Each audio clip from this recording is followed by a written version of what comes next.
Welcome to Opinion Journal. I'm Mary Kissel. Hope everybody had a very happy Thanksgiving.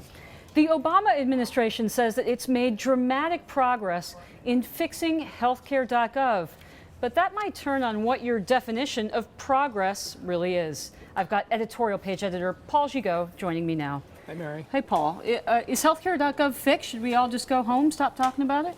Well, as you say, it depends on the definition of fix. The report they issued yesterday, 8 pages, redefines the word sketchy. There are very few details in it. It basically includes lines like 400 cumulative software fixes against no known baseline. So was it 400 of 401 that they needed to make, or 5,000? You don't know. It's very sketchy. You have to go basically by their claims. There's no question that the user experience for consumers has improved.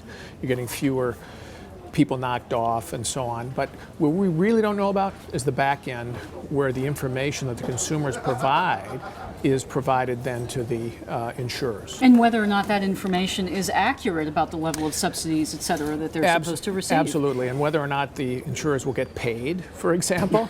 There's small a quote, detail, Paul. There's small a quote detail. in one paper today about how, well, you know, we do want to get paid for this, and who those people are, whether they're accurate information, and whether or not the people who think they've enrolled actually are enrolled. Otherwise, they could think they're covered on January 1st and find out on the 8th they're not. Well, are there backup plans being put in place for people? Because you have to enroll, from what I understand, by December 23rd to make sure you have coverage on January 1st. Well, backup plans in the sense that exist in the sense that insurers are looking for a way around the exchanges if they can to try to enroll people. But that path is clearly not set yet, and there are no contingency plans right now in Congress. There's just a lot of talk. So I think the people to watch are the Senate Democrats. Do they react to this reassurance about the website and say, oh, it's all fine, we don't need to do anything, we can go on to business as usual? Or do they get enough feedback from their constituents that says, wait a minute, we can't be punished for something we can't purchase easily. So that's the penalty I'm referring to for not buying insurance.